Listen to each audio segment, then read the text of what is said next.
Hey there, it's Dr. Justin Marcagiani. Welcome to Beyond Wellness Radio, where we provide actionable health information on a week-to-week basis that can help you improve your life.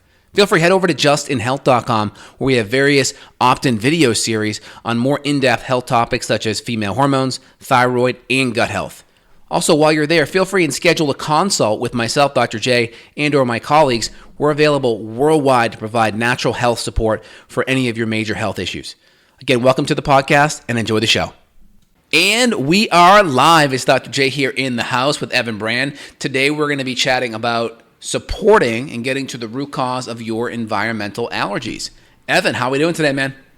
Doing well. Excited to dive into this because the leaves are falling at the time we're talking, and so many people complain. I just got a new, different, a better life insurance plan, and the lady came over, the examiner who comes and takes your blood work and stuff for your life insurance, and she comes in and she's like, oh my God, my head, this is some old lady, my head, my eyes, my nose, my ears. I'm like, what's going on? And she's like, these outdoor allergies. And she was just completely miserable. And she's on all the conventional meds, and I talk with her and ask her, what'd you eat for breakfast?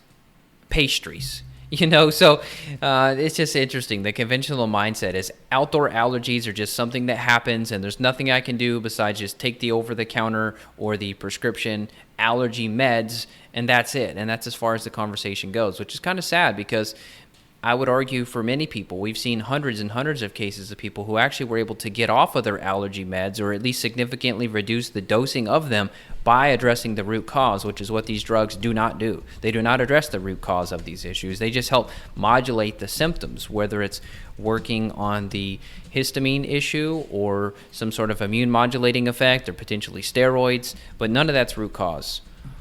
100%. And so the problem is a lot of times with these type of environmentally sensitive patients, they're going to be stuck on some kind of a steroid inhaler for a while, whether it's clenbuterol or albuterol or some kind of steroid, some kind of singular medication which does some immune modulating, or some kind of a H2, 5-HT2 kind of receptor antihistamine, right? And these things all have side effects. They all have fatigue and brain fog as a potential side effect, and none of them are getting to the root issue. And the problem with like steroids, for instance, they tend to weaken your immune system as well. And then they tend to, when you're putting a whole bunch of steroids in your body every day artificially, your adrenal output may actually start going down. So then your adrenal strength starts to drop, and you may not be able to resist or deal with inflammation or stress as well. Yeah.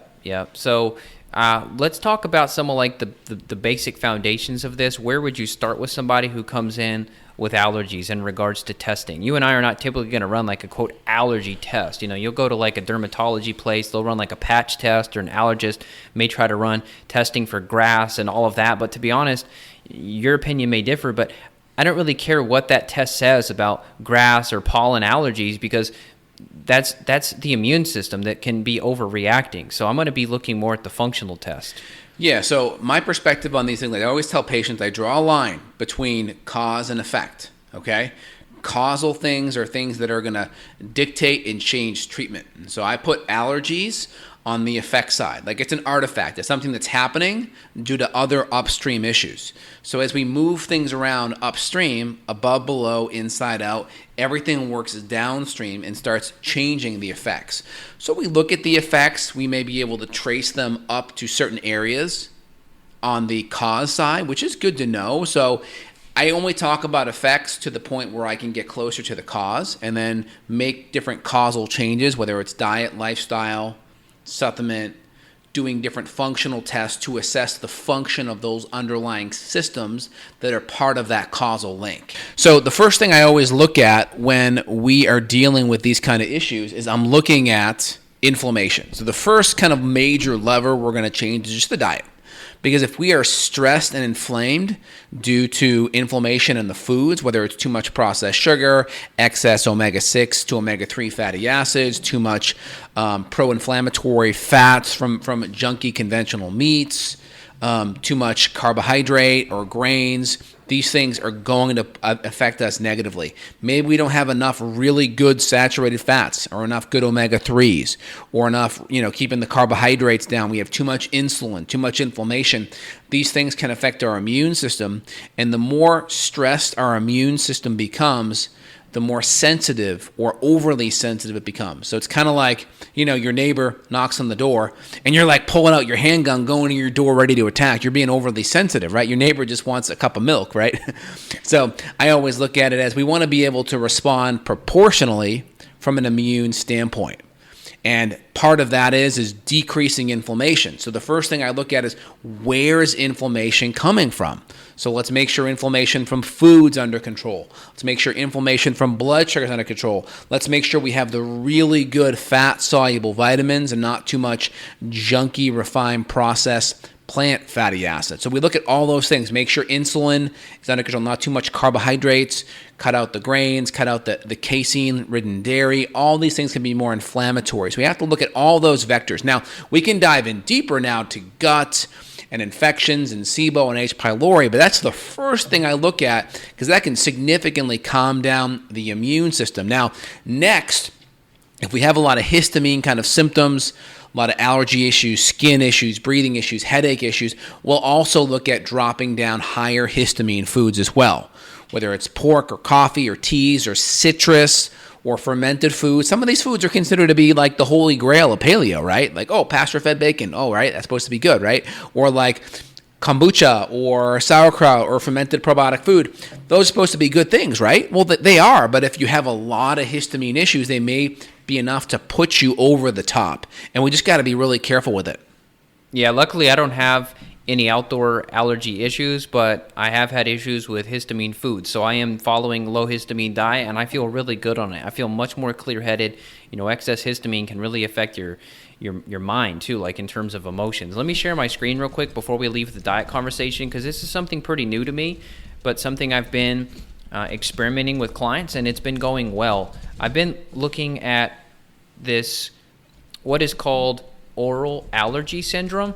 And basically, we've talked about gluten cross-reactivity. You and I have discussed this before, where this idea that certain foods like chocolate or rice or potato or corn can be cross-reactive for gluten, meaning that certain foods will make the body think it's getting exposed to gluten, so then it creates some of this antibody reaction. Now, this oral allergy syndrome is kind of the same thing to gluten cross-reactivity as foods are to outdoor pollens. So check this out. So it goes into like your ragweeds and mugworts and grasses and certain tree allergies that people have, but there's foods that can cross-react for these tree pollens. So here's some of the listing here, and people can just look it up for yourself, oral allergy syndrome. But these people that are complaining of outdoor allergies, what I'm doing is I'm putting them on kind of like this oral allergy syndrome approach. So these are all the foods that are cross-reactive. So look at fruits. You've got like oranges, melons, watermelons. A lot of those are high in histamine though, right?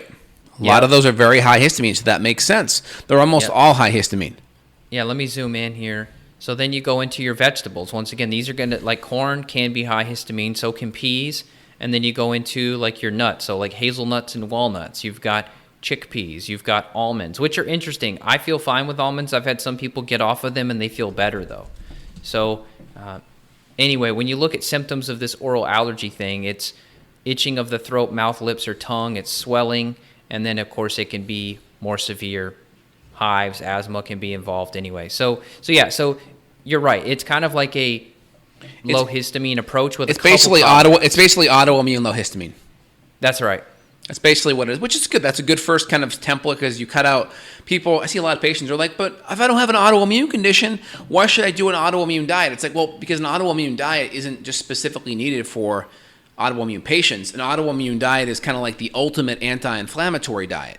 And people that have autoimmune issues, they need the ultimate anti-inflammatory diet because they have excess inflammation, and their immune system is part of the reason why that is, because their immune system is joining in the attack. It's like you got self-attack. It's like you just got beaten up, and then now you're punching yourself as well, right? You're beating yourself up. And so the more we can reduce inflammation, just think of an autoimmune diet as the ultimate anti-inflammatory diet, and is independent of whether you have a diagnosed autoimmune condition or not. Yeah. So we personally and clinically implement that a lot, and it works great for people. Okay, so let's move on. Let's go into some of the other stuff. You and I've talked about this bucket analogy, and I would argue the outdoor environmental allergies are really just a sign that the bucket is already full, so they can't handle the outdoor environment. I mean, our ancestors, they were outside all the time. They probably didn't have these allergy issues. Why do we have them? Why are allergies in kids such a huge thing now? Why are so many kids on inhalers and stuff? I mean, this is not something that's happened until the last 100 years. And I would argue toxins are going to be a big one. So if we're talking pesticides in the food, if we're talking the impact on the gut with regards to the pesticide killing off the good bacteria in the gut, and then you've got kids with bacterial overgrowth, as you and I did a whole podcast on SIBO and histamine. We know there's a huge link between bacterial overgrowth and histamine problems. So meaning your bucket's already going to be so full just based on you having overgrowth of bad guys in the gut. What if your kids had ear infections, you put them on antibiotics, and then they have an overgrowth of bad guys and potential yeast like candida problems as well? That's already going to fill up the bucket so much, they're not going to tolerate the outside. Exactly. So we have kind of the diet stuff change. That's going to make a big difference, right? Autoimmune, low histamine. We're going to look at the gut, right? People that have histamine issues or allergy issues, they tend to have poor digestion. So even a healthy diet with foods not broken down properly may be an issue. So we may want to work on good digestive support, enzymes, acids. We're going to want to look at the gut. Like you mentioned, if they have a lot of, let's just say, mold or mycotoxins coming in from their home, that could be a stressor. If they have a lot of yeast or candida, that could be a mycotoxin stressor as well. If they have SIBO or H. pylori, that could be a stressor too. All of these things could be potential stressors on the gut side. So we'll kind of set the table with all the first things I mentioned. We'll work on getting the digestion better, and then we'll look at seeing what's going on in the guts. Now, in the meantime, there's a couple of palliative things we can do. We can also get them on some natural histamine degranulators, things that help us to break down histamine so it's not going to be hanging around us and creating inflammation. So those things could be stinging nettle or quercetin or bromelain or N-acetylcysteine. I have a product called Allerclear with a lot of those in there. That's a great product. That's great. We may also add in some DAO, which is diamine oxidase. It's an enzyme found in kidney tissue, and it's very effective at breaking down histamine as well. So we may add some of those 1 to 2 things in there, which are very helpful. And then the next thing on top of that is doing some sinus rinsing techniques. Because what happens is a lot of times the allergens, they sit up in your frontal sinus or your maxillary sinus here, in these areas here and here, frontal and maxillary, and they just sit there. And then your immune system is constantly exposed to it. It's like being dirty. The dirt's on your skin, you haven't showered. So think of it as you're doing a shower for your sinuses to flush these things out, because the topical shower is not going to hit the insides. So the more immune sensitive you are, the more these allergens sit inside your maxillary or frontal sinus, there's going to be a problem. So we're going to be flushing that out 2 to 3 seconds with each nose with a really good sinus rinse bottle. 2 to 3 seconds of flow, kind of blowing your nose in between to really flush that out. And we'll have a good filter to distill water with some kind of a mineral solution, so it's pH balance, and some kind of a xylitol or biofilm disruptor to flush and break down some of that bacteria or mold junk that could be, or just allergens that could be up in your sinuses. Yeah, and how you know that you have an issue with that is if you do a sinus rinse and you have an increase or a decrease in symptoms. So any change at all. Now, some may not notice much and you're still doing yourself a favor. However, most people that are already pretty hypersensitized, they do notice a significant change. So Yes. what that may look like could be an increase in brain fog. It could be anxiety. It could be some vision changes. It could be all of a sudden you feel more clear-headed. Your mind, your thought are more clear. So when I first started doing sinus rinses, I was just really like almost drunk. I was like, whoa, I must have just started breaking down biofilm, killing something off in there. Now I do the sinus rinse and I get more clarity. So that's something you want to look for. And silver, some people use silver up the nose. There are some nasal sprays that have some silver hydrosol in there. You mentioned the Xlear essential oil blends. There's a couple that you and I use that are designed for the sinuses. So those can be really helpful. And like you mentioned, it's going to be kind of draining the bucket. So if you clean up the diet, if you're working on the gut infections, if you're going organic, and then now you're doing sinus rinsing, you're doing the herbal antihistamines like you're talking about. Vitamin C, I want to throw that in as well. Yeah. Vitamin C can help break down, or it can kind of speed up the degradation of the histamine. So for me, if I know there's going to be a high histamine meal, I'll do a little bit of the DAO or some vitamin C and or quercetin beforehand, and it can really, really help blunt the effects of it. So histamine's addicting too. I mean, it is a neurotransmitter, so it's really tough for certain people when they go low histamine, they'll start to crave high histamine foods. And that's a pretty interesting phenomenon that I've seen.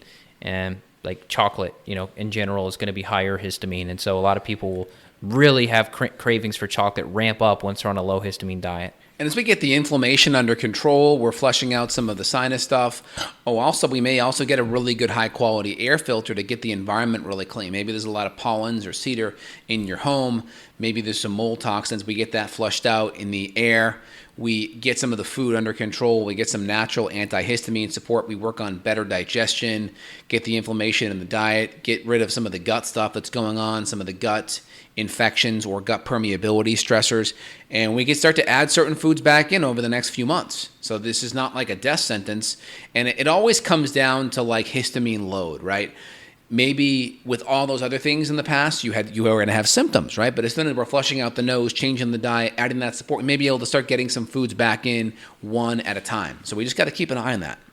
Yep. Yeah, and air purifiers are huge. I mean, I would not live in a house, period. No matter how clean, new, beautiful the house is, I would never live in any house that doesn't have an air purifier. So I know you've got one in your office. I've got one in my office, bedrooms, living areas. We've got them everywhere. I mean, and I'm not in the city, but I still want to make sure that I've got good filtration. And so we love and use the Austins. So yep, yeah, we have the Austin Air too. So we'll put the links down below, Evan, for kind of the links for our site. So if you guys want to support the show or want to get a high quality air filter, I think we probably recommend the same. The HealthMate Plus is a good first start, or if you're really sensitive, the Allergy machine is a good second one. But the HealthMate Plus is my favorite. Yeah, I mean, in terms of bang for your buck, that one's the best one. I've got the Molecule too. We've talked about this in the past, but the Molecule is different technology. The blue light on it is kind of annoying, especially at night because you're getting blasted by the light. So you've got to pretty much turn that thing off or put it on dark mode at night, which then all that means is it's just running the pre-filter, which essentially does nothing. And there is sort of a plasticky smell due to the way it kills the VOCs and such on the Molecule. So the Molecules, you could call it more of a chemical treatment of your air where it basically breaks up pollutants and toxins and kind of destroys them into really small particles, versus the Austin is more of a good catcher's mitt. So that's why we prefer that one. Yeah, the Molecule has the light, the PET technology, the photoelectronic light in there, which isn't the best for bedrooms because you don't want those lights active. So we'll use the Austin Air HealthMate Plus, which has the 15 pounds of zeolite and activated charcoal, 30 pounds total. It also has the HEPA attached to it, and then it has the potassium chloride in there as well that filters out the VOC. So that's what makes it a little bit more unique. The regular HealthMate doesn't have the regular HealthMate doesn't have the potassium component. Yeah, it's incredible. I mean, that thing is so heavy. It literally feels like it's like military grade. People throw that term around, but that thing is heavy duty. So it is. Like I have some shelves just put into my office here, and they're off gassing a little bit. So last night I kept the Austin on high just to filter out any VOCs that are, in the air because of the off gassing.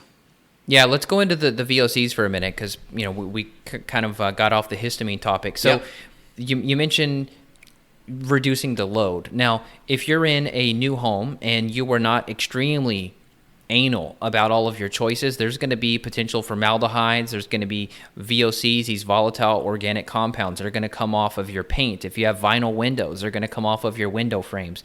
There are any glues that were used on your plumbing fixtures, any of your baseboards that were painted, any of your cabinetry in your kitchen that was pre-finished or pre-painted from the factory that comes in, that stuff can off-gas for literally years. And now we build our houses so tight and so energy efficient, which saves us a little bit of money, but now the houses don't breathe. And so now these VOCs, even the EPA says indoor air pollution is 10 to 100 times more toxic than outdoor air pollution. And so I'm extremely anal, and I'm actually building a course out on like healthy homes, because I've had to pick and choose like a lot of materials. But the long story short, and paints too, even low or no VOC paints like Sherwin-Williams and Burr or Behr, however you pronounce it, some of those conventional brands, they're still toxic. Yes, they may say low or no VOC, but they're still toxic chemicals. So you only want to use mineral-based paints. Justin and I have talked about Roma Bio being a good mineral paint. That stuff is amazing. And then drywall too. I mean, you've got different chemicals that could be in certain drywalls. If they're not gypsum based, they're going to be synthetic. You've got flooring chemicals. So you've got seals, you've got varnishes, you've got clear coats on stuff. If you have like wood beams, I mean, it's easy to fill a house with toxins is all I'm saying. Yeah, I mean, just if you're going to do painting or any of that stuff, right, just make sure you're out of that room. Like when we do any painting, we try to be out of the room, and we just put a really good air filter in that room and put it on high and just do your best to suck out the VOCs. It may off gas for a while, but if you have a good VOC on there, a good VOC air filter on there, you should be okay. And then just, take your good natural support. It's hard to avoid these things at some time, and then the more sensitive you are, the more it's an issue. The less sensitive, less of an issue. But just have a good air filter in the background so you're sucking all these things up. And then, of course, would be some of the flame retardant things you may get on couches, or especially you see it on kids stuff. A lot of kids mattresses, carrying, car seats, those kind of things. So we always get flame retardant free. That's the PBDEs, polybrominated diphenol ethers, which are the flame retardants. So we'd always get those things PBDE free. And then we just have a really good air filter if something does have it. So we're filtering it up. Yeah, it's even in kids' pajamas, which is just unbelievable. We had some clothes that were gifted to us when our girls were really little, and it would say flame resistant on the tag. We're like, oh my God, they're putting flame retardants in kids' clothing? Like, this is unbelievable, because those are very hard chemicals to get out of the body. In fact, cholestyramine, a binder you can use for mold toxin, is one of the only things that actually gets these flame retardants out of your bloodstream and out of your brain. So it's pretty unbelievable that these things are everywhere. And so not to divert into the toxin podcast, but that's the note about lowering your toxin load in your home to lower your bucket so that you can tolerate the outdoor environment better. Exactly. So the first thing that we like to do is make sure we decrease inflammation in our body. That's the first thing. We may look at digestion, look at the gut, look at the microbiome, look at things that are jacking up our immune system. Of course, if cortisol's out of balance, either extremely high or extremely low, that could throw things off. We may also look at strategizing sinus flushing. I have a video on that. We'll put that video in the show notes. You can actually watch me doing an actual protocol, getting the air filtration dialed in. If you're going to use paints with off-gassing, just try to leave their home for a day or two and have a good air filter in there. Those are all good strategies. And then after that would be, changing the diet, adding in some natural antihistamine support, and kind of going from there. And start with the low-hanging fruit. If you have problems, get a good functional medicine doctor in there to really look at and investigate and come up with a plan for you. Yeah, it can go a lot deeper than that. So we've done podcasts on these individual things, but mast cell issues, mast cells are part of the immune system that release histamine. Your mast cells can become activated when you get exposed to some sort of a pathogen or a toxin. So Lyme, Bartonella, mold, these are three big ones that trigger the mast cells to dump more histamine. Those are big triggers for me. I used to not have histamine issues at all, and then I developed some. I'm getting much, much better all the time, but there was kind of a straw that broke the camel's back for me, and so I've dealt with it personally, but we see it a lot clinically too. So you got to dig deeper if some of the low-hanging fruit is not being addressed, or you got to do that first. But then once it is addressed, if you still have problems, then there is probably something deeper, heavy metals, other type of toxins. You got to fix all of it. So you can't just go pop the quercetin and go gluten-free and everything's magical. For some people, it may be that easy, but the people that Justin and I are working with, they're people that have been to 5, 10, 15, 20 doctors before they get to us. So these people have probably already dialed in the low-hanging fruit, and that's why we're here clinically. I find with those people, they tend to have a lot of environmental stuff. There may be some mold in their system. They may have some air. They may have some air quality issues, and they may have a lot of gut issues. Because the more 80% of your immune system is in your gut. And so if your gut's permeable and you have gut stressors and you're not digesting foods well, that's going to create more gut stress, more immune stress. The more immune stress you have, it's because your gut's more permeable. And then everything that you're getting exposed to on the outer world is getting interacted with by your immune system. And normally we'd have some kind of a barrier protection, but now everything is now responding to your body, and your immune system is seeing all of it, and that can be a problem. Where normally there'd be some kind of a mucosal barrier protection, now there's not. That protective barrier is now gone. It's like the front door is now unlocked, so your immune system get exposed to a lot of things that it normally wouldn't. And the gut permeability is a big, big first thing we have to look at.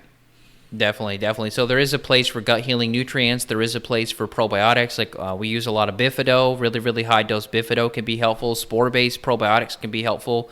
Medicinal mushrooms can be helpful to help modulate the immune system.